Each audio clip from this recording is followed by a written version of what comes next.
Alan, here we are then halfway through the month of May. It's a very strange close season, isn't it, in terms of trying to get players in?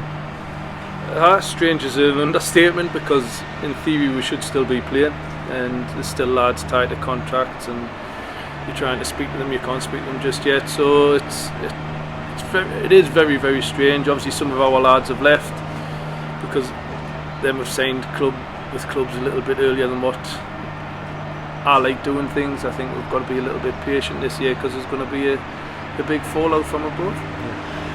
The National League is still going as well, isn't it? I mean, some of those clubs up there have got 5-6 games to play still, and obviously I know you're looking at 1 or 2 players from up above, but you can't really talk about them until after their season's finished at the back end of this month.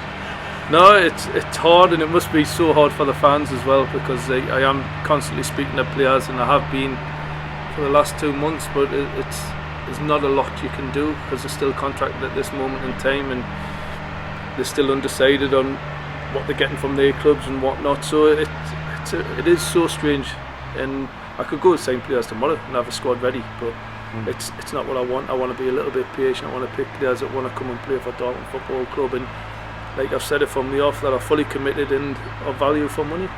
You've got a long wish list, haven't you, of players? It's a buyer's market, isn't it, as far as you're concerned, because Football League clubs, because of the COVID pinch, they're having to offload loads of players.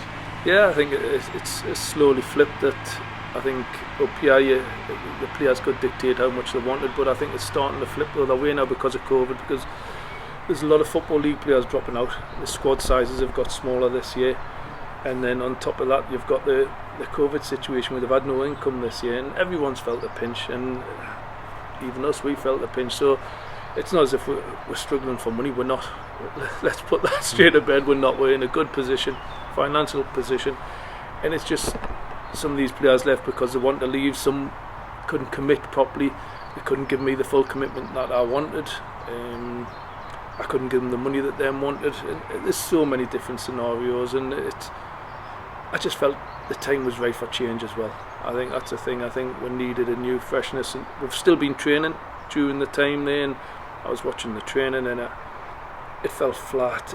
It wasn't giving us that buzz, and I don't know how many times I said in interviews this past season I was bored sometimes watching the games, and I needed some fresh impetus, and I wasn't getting what I wanted from a lot of players, and them know that the commitment wasn't as fully there as I would have liked. But it is what it is. They've moved on. We've got a great relationship with every single one of them. Left, no problem with them at all.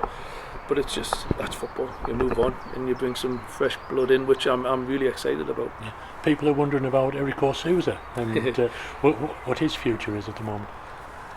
I've never stopped with Erik, believe me. I've never stopped with a kid. He's getting offers left, right and centre, which was expected. But the kid said to me that he wants to stay at this level. If he's staying at this level, he'll stay with Darlington.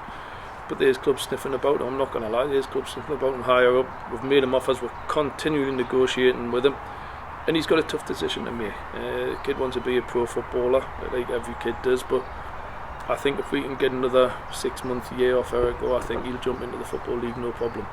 And my thing is that Erik, if he moves too soon, he could end up being a power player again. But it's that lad's decision. We've given him a lovely platform. He enjoys it here. That's one thing. Obviously, the kid loves it here. It's just a tough decision for him at this moment in time. We've got to respect that, and I do. But I'd love to keep him. Everyone knows what I think of him. He come in and he lit the place up last year when he come in. He changed everything. So he is a priority of mine to try and get him on board, and the board are backing us fully in that. Yeah. One signing you have made is Callum Griffith, who's come to us from Gateshead, but we know him from York and Spennymoor before that. I've tried to sign Cal a couple of times in my past. He's a proper defender, and he's bugged me a couple of times because he scores a couple of goals against me when I was managing Blythe. He's got that in his locker. But what I love about Cal, he's competitive. He doesn't let people get crosses in. He's a winner, and he knows how to win things. He had a go at full time, and he enjoyed it. And when he come available from Gateshead, I just jumped. I got on the phone straight away. Had a meeting with him. Loved his personality. Fits in exactly what we want. I think we've been a little bit open on the flanks in the last couple of years I've been here, and we've kept getting done, and I just think if we bring in more defensively minded players, I think that will help them massively. Now, we've got Maka and Ben Headley who play that role, but Maka's going to be looking more at the coaching role. I spoke to him, and I'm going to bring him in, help with us, me and Daz, and also he's found it tough with the academy, doing a lot with the academy, so hence why I brought Maka Callum in. I think he'll be a massive asset to us going forward.